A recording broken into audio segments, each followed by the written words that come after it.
La entrevista del Telematutino 11, gente importante, a tratar temas importantes. Nos acompaña el licenciado Tommy Galán, senador PLDista por la provincia de San Cristóbal y encabeza varias comisiones importantes en el Senado de la República.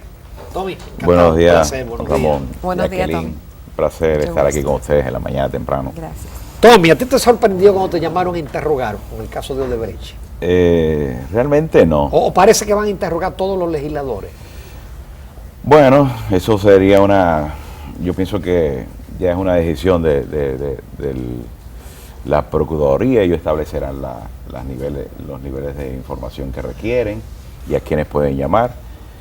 Pero sorpresa no, porque de alguna manera u otra se había manifestado la semana anterior, de hecho con la misma visita del presidente del Senado, que así lo manifestó en una sesión del Pleno donde hacía el pedimento y en que el Senado siempre había estado en disposición de poder participar en los procesos de interrogatorio frente a lo que entiende la Procuraduría.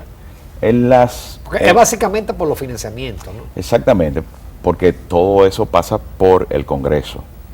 Claro está, yo pienso que también ha sido importante, porque uno se da cuenta que hay muchas cosas que a veces, como hay un proceso muy técnico, a veces no se domina, no se sabe, o las prerrogativas o los alcances del Congreso frente a cada uno de esos temas.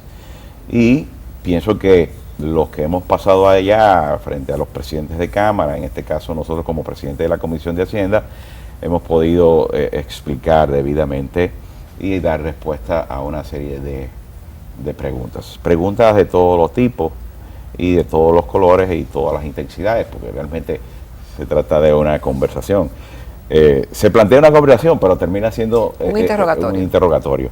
Porque decíamos la importancia, porque el Congreso es una fase y viene siendo en todo caso la última fase donde se conoce. Si tú me lo dices del 1 al 10, estamos siendo la fase número 9, donde se hace la aprobación de los contratos de financiamiento, de las obras que cuentan con financiamiento, dependiendo si es de un organismo multilateral o bilateral. O igualmente también conocemos los contratos de ejecución. ¿Por qué esto? Porque el Congreso, de acuerdo a la propia Constitución, nos faculta a nosotros frente al tema de financiamiento, ya se está consignado en la Constitución, en la aprobación o rechazo del financiamiento. O sea, no hay opción ni a modificación, ni a cambiar ni siquiera una coma o un estilo. Simplemente o aprobamos o rechazamos un financiamiento. ¿Para qué lo hacemos? ¿Y en qué se basan ustedes para rechazar? Porque si no lo pueden modificar, entonces ¿en qué se basan para aprobar algunas cosas que ustedes entienden que quizá no también? O el alcance frente. ¿Por qué va al Congreso?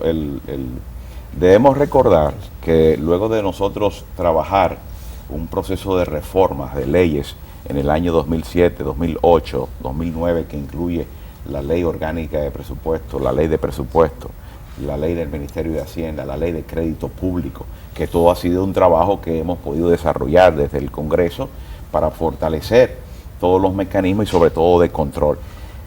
La propia ley en estos momentos plantea la obligatoriedad frente al conocimiento de un financiamiento o de un proyecto a ser ejecutado que previamente esté consignado en el presupuesto general de la Nación, que ya debe estar aprobado el año anterior.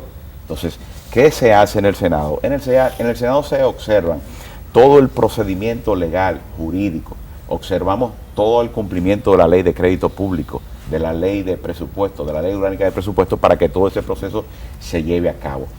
Se hace la aprobación en el Senado, en el Congreso, porque se supone que ese contrato o ese financiamiento, que no está sustentado en una garantía hipotecaria ni una garantía financiera, sino es el aval del Estado Dominicano. Ese aval se consigue con la aprobación de ese financiamiento. Nosotros sí, en los casos cuando llegan los financiamientos, regularmente llamamos. Eso pasa, se lee el proyecto cuando entra, que también la condición plantea que entran directamente del Poder Ejecutivo. Se envía a comisión y nosotros regularmente interactuamos con los órganos oficiales llámese en este caso el órgano ejecutor. Si la obra es de obras públicas, al Ministerio de Obras Públicas, si es de INAPA, dependiendo de la naturaleza de la obra. Igualmente, involucramos en esa discusión al Ministerio de Hacienda, fundamentalmente lo que tiene que ver con crédito público. ¿Por qué?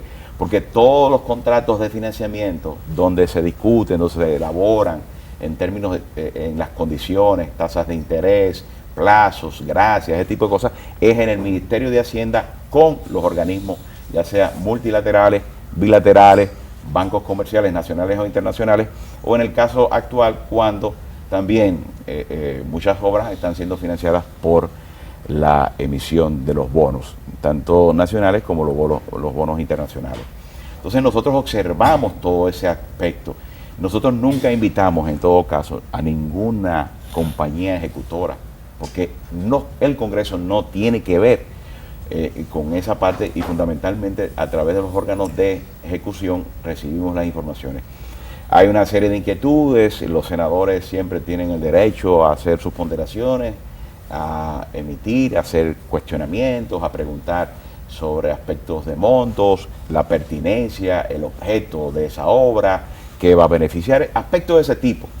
Otro elemento que, por ejemplo, llega al Congreso, que es el contrato de ejecución de obra, que nada tiene que ver con el contrato. Todo contrato muchas veces tiene el contrato de financiamiento, porque una obra puede costar X cantidad. Imaginen 100 millones de dólares. Pudiéramos nosotros conocer varios contratos de financiamiento. No es un contrato necesariamente por 100 millones de dólares, dependiendo de la forma de ejecución. Por eso está el presupuesto plurianual. Una obra regularmente puede tomar un plazo de 1 año, 2 años, 3 años, hasta 4 años en su ejecución. Entonces, eso es una cosa. El contrato de ejecución, ¿por qué llega al Congreso? Que es un contrato entre las partes. ¿Quiénes? Entre el gobierno y la empresa contratista, que por medio de licitación, por medio de concurso haya ganado la ejecución de esa obra, de ese proyecto. ¿Por qué llegan al Congreso? Si es entre las partes. Porque regularmente esos contratos vienen consignados en sus articulados y el gobierno lo hace procurando básicamente disminuir presupuestos, lo que son una ley de exenciones fiscales.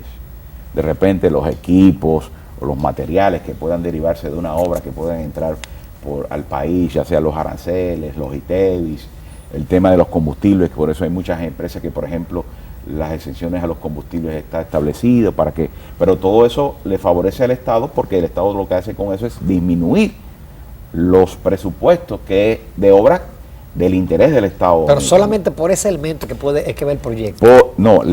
El contrato de ejecución. ¿Por qué? Porque solamente el Congreso Nacional puede eliminar esos impuestos. Igualmente es el Congreso que puede establecer cualquier figura impositiva. Y ese aspecto se lleva por esa razón. Entonces, a veces se tiene la idea de que en el Congreso se negocia, se establecen los aspectos de licitación, se establecen condiciones, acuerdos, y nada de eso no es así. Corresponde al Congreso Nacional y solamente se limita a la aprobación y el rechazo. Y tú me decías una pregunta, ¿por qué realmente, si yo pudiera, son muy pocos los casos de un rechazo de un financiamiento? Y muchas veces Claro, porque lo somete el Poder Ejecutivo, que tiene mayoría. Cuando sucede a veces cuando se emite un descargo o un desinterés del propio Estado dominicano frente a un financiamiento y de repente se elimina.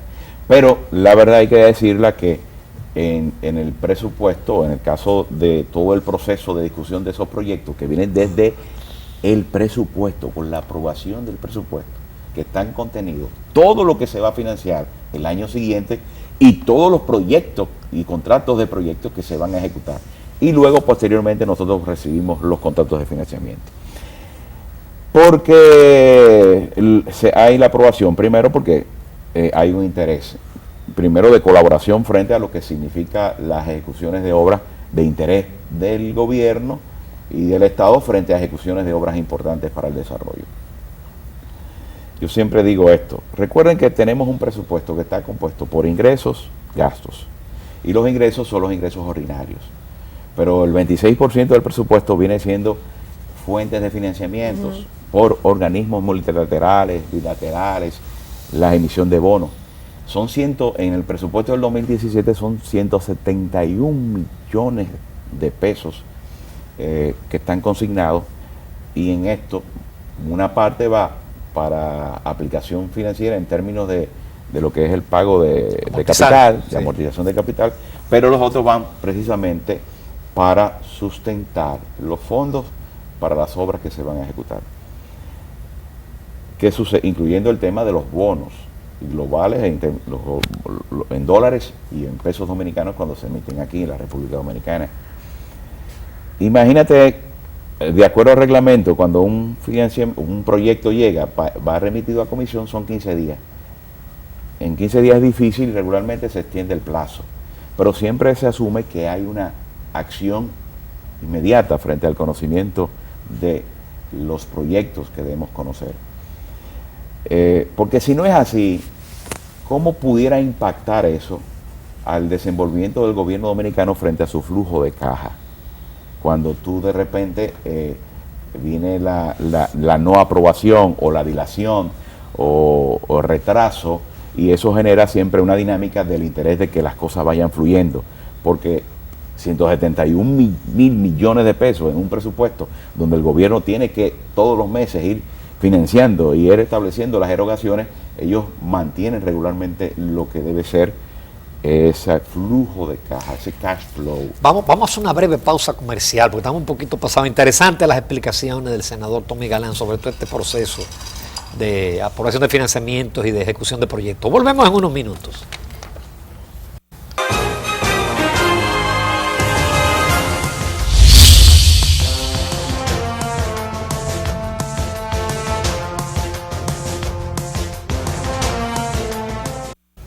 Esta mañana en Telematutino 11 estamos conversando con el licenciado Tommy Galán, quien es senador PLDista de la provincia de San Cristóbal. Además, encabeza la Comisión de Haciendas del Senado de la República, miembro de la Comisión de Presupuesto, de Industria y Comercio, entre otras importantes comisiones. Además de esa explicación tan pertinente como elogiaba Ramón del primer segmento, senador, nos gustaría saber cuando ven la prensa que explota este escándalo de la Odebrecht y que en cierta forma por sus manos pasaron esos contratos. Pero ustedes hicieron, según las explicaciones que usted dio, lo que tenían que hacer. Como persona y como legislador y como político, ¿cómo se sintió? ¿Qué impacto le causó esto? Bueno, estamos de hecho en el proceso y la verdad que es una situación porque no estamos acostumbrados a eso, pero la responsabilidad frente a nosotros estar de frente a colaborar las informaciones que podamos dar, nosotros siempre hemos asumido eso. Y eso ha sido una posición prácticamente colectiva que planteó el presidente del Senado. Esperamos, igual que todo el mundo, que las cosas puedan tener un desenlace importante, satisfactorio frente a que las investigaciones puedan determinar responsabilidades, diferentes tipos de responsabilidades que pudieran tener y que indudablemente las consecuencias frente a eso puedan establecerse. Pero eso puede afectar a su partido. Bueno, pero no es dice, pensando en el 2020, ¿no? El problema es el siguiente: frente a un ejercicio que va en contra de la ley y hay una responsabilidad comprobada, yo pienso que no, en todo caso, en eso no compromete el partido, sino que la posición del partido también ha sido clara, de apoyo a las investigaciones, de apoyo a lo que viene haciendo el Procurador General de la República. Lo que sí yo siento es que a veces la gente asume que esto es una carrera de velocidad, que la ansia y la necesidad de tener cabezas rodando han pretendido establecer y presionar frente a que aquí no se ha hecho nada cuando aquí se viene trabajando, cuando aquí se ha hecho una labor que ha tenido resultados importantes, aunque la gente también, o parte de la gente, quiera desconocer lo pertinente o no que haya podido hacer el procurador o la Procuraduría de las investigaciones cuando logró un acuerdo, en este caso de que corresponde a la multa establecida. Ese acuerdo no ha sido homologado y además que lo que se han hecho son interrogatorios, pero la población todavía no tiene detalles, ni hay detenidos. Porque mira lo que sucede. Cada país tiene su propia realidad Y aquí es que no se puede hacer nada. No, aquí se está haciendo. Cada país tiene su propia realidad.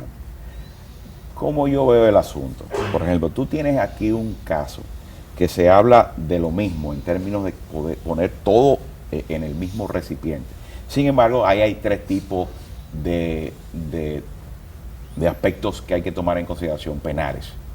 Cuando aquí hablamos de sobrevaluación, yo soy de los que digo que aquí mientras no exista una auditoría financiera técnica, todo el que habla de sobrevaluación está hablando de un supuesto y posiblemente estaría incluyendo Felucho Jiménez. Podría estar cayendo en la especulación. Está bien, ¿y los sobornos? Los sobornos se están investigando. Pero hay declaraciones. Pero déjeme referirme sobre eso, porque en todo caso yo estoy diciendo mi punto de vista, porque el papel de la Procuraduría yo no lo puedo plantear. Se está en el proceso de investigación. ¿Qué pasa?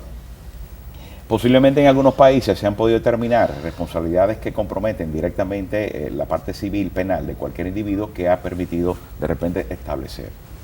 Aquí hay que ver cuál ha sido el resultado o cuál debe ser el resultado para poder construir un expediente que pueda tener sostenibilidad en un proceso judicial y simplemente no sea rechazado como se acostumbra regularmente.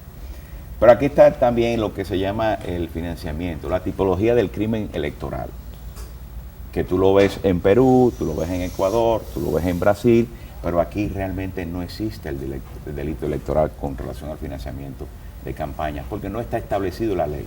Y Reinaldo hizo un planteamiento y muchos quisieron hacer una crítica, pero Reinaldo no planteaba nada apartado. En esos países sí, en esos países recibir, de acuerdo a su legislación, recibir recursos frente a lo que puede implicar, no el caso de Odebrecht, porque pudiéramos decir, como Odebrecht hay muchas en términos de empresas que ejecutan obras en el gobierno, en cualquier gobierno, eso está establecido y tipificado como un delito. Yo pienso que ahí viene la discusión de la necesidad de una aprobación de una ley, de un régimen electoral que pueda contener una serie de aspectos, igualmente que la ley de partido. Pero mientras tanto, esa es la realidad que tenemos en estos momentos. Y son tres aspectos que tienen que estar bien delineados, porque siento que a veces se quiere colocar todo. Yo confío en el proceso y yo confío que al final lo que se está planteando va a traer como consecuencia un resultado favorable, apegado a las expectativas de un sector importante que viene manifestando la necesidad, como todo el mundo, porque nosotros estamos de acuerdo a que aquí impere un estado de ley, que se elimine lo que representa la impunidad como una ausencia total de las consecuencias que debe tener cualquier ciudadano frente a la violación de la ley. Pero aparte de lo de Brecht, hay otros casos ahí también, está el caso del CEAT, el caso de Corde. Tucano. Hay muchos casos que yo pienso que de alguna manera u otra tendrán que tener algún nivel de respuesta. Y yo pienso que el presidente lo manifestó y se ha manifestado. Y déjame decirte, y así yo veo las cosas, aquí el papel o la labor que se ha hecho desde el gobierno ha estado manifiesta en una cantidad enorme e importante de legislaciones tendentes a poder lograr mayor transparencia, lucha contra la corrupción y que es necesario seguir ampliando. Pienso que esta etapa establecerá un antes y un después, porque indudablemente esto está impactando y va a generar un cambio radical de conductas y visiones. Ahora viene y estamos construyendo o estamos conociendo en estos momentos una cantidad de iniciativas importantes y fundamentales en el Congreso Nacional con relación al tema de la transparencia, que no solamente es la transparencia que me conviene cuestionar, porque solamente es la que quizás es la que se observa desde el gobierno, cuando aquí es una responsabilidad colectiva y de todo el mundo. Hablar de impunidad es en todos los niveles y en todos los ángulos que tenemos que ver. Hablar de transparencia de igual manera. Y en estos momentos, por ejemplo, nosotros como Congreso estamos conociendo la ley de de lavado de activos. Ese es muy importante. Y eso va a traer en su contenido importantes aspectos que indudablemente va a impactar enormemente a todo el mundo en términos de el rigor, de la transparencia, de la claridad, de la información, que también como instrumento de investigación va a poder facilitar con mayor agilidad lo que es el cruce de informaciones. Estamos conociendo la ley de extinción de dominio, que fue planteado por el presidente de la República en el pasado y está depositada, y en este momento la Comisión de Justicia del Senado junto con la Comisión de Seguridad y Defensa están conociendo este proyecto. Estamos conociendo el proyecto de mercados de valores, que de igual manera contiene una serie de dispositivos con relación al secreto bancario y una serie de aspectos de esos de lo que se conoce también de las normativas de acciones al portador, que no se conocen cuál es su propietario, lo que es la ley de cheques estamos conociendo en el Congreso Nacional, y un aspecto importante es el tema de los denominados cheques al portador, que se pretende también. O sea, hay una serie de mecanismos que indudablemente van a contribuir enormemente a todo esto. Pero, al igual que ustedes, nosotros esperamos que frente a todas estas temas, hechos que están evidentemente en la agenda de la Procuraduría, puedan haber respuestas contundentes. Senador, un tema que preocupa mucho a la población lo es el tema de la seguridad ciudadana. La prensa en el día de hoy está llena de datos espeluznantes. Este mes de marzo ha sido un mes trágico para la República Dominicana por la gran cantidad de asesinatos, asaltos que se han cometido por la delincuencia en nuestras calles. Y a todo eso se suma el malestar de la gente con el tema de la impunidad, que a pesar de todos esos avances que usted menciona anteriormente en el término de la intención de aprobación de leyes, de que hayan controles, hasta ahora los resultados no son muy buenos porque se siguen produciendo temas de corrupción, la gente entiende que hay impunidad y hay mucha inseguridad. Frente a ese panorama, ¿qué usted le puede decir a la gente que votó por usted y al país en sentido general? Bueno, los problemas, me decía mi padre que los problemas se llaman problemas porque hay que afrontarlos y hay que resolverlos. Y pienso que lo que puede hacer el gobierno y debe hacer el gobierno y todos es más que asumir un pesimismo, que es lo que nos dedicamos a veces a plantear, es actuar en consecuencia y lograr ver las cosas con una visión que podamos lograr un resultado favorable. Es un tema complejo, es un tema muy sensible porque nos afecta a todos. Todos podemos ser víctimas de cualquier acción delictiva. Y a veces queremos tener resultados inmediatos para problemas que los resultados conllevan tiempos y plazos mayores. Estoy consciente de que el problema requiere mucha dedicación, consistencia, lo que representa también aplicaciones de políticas públicas más efectivas y sobre todo recursos. Pero también ahí hay un tema que se deriva desde los hogares, desde la casa, desde la formación, desde la parte de la educación, del tema de oportunidades frente a poder lograr y establecer las condiciones económicas de que la gente tenga la capacidad y la posibilidad del sustento de su familia. Entonces yo pienso que todo está, y el gobierno ha estado trabajando con una serie de acciones y medidas importantes que van a tener repercusión en su momento, a veces no tan inmediato, y te lo digo por experiencia y lo voy a decir rápidamente.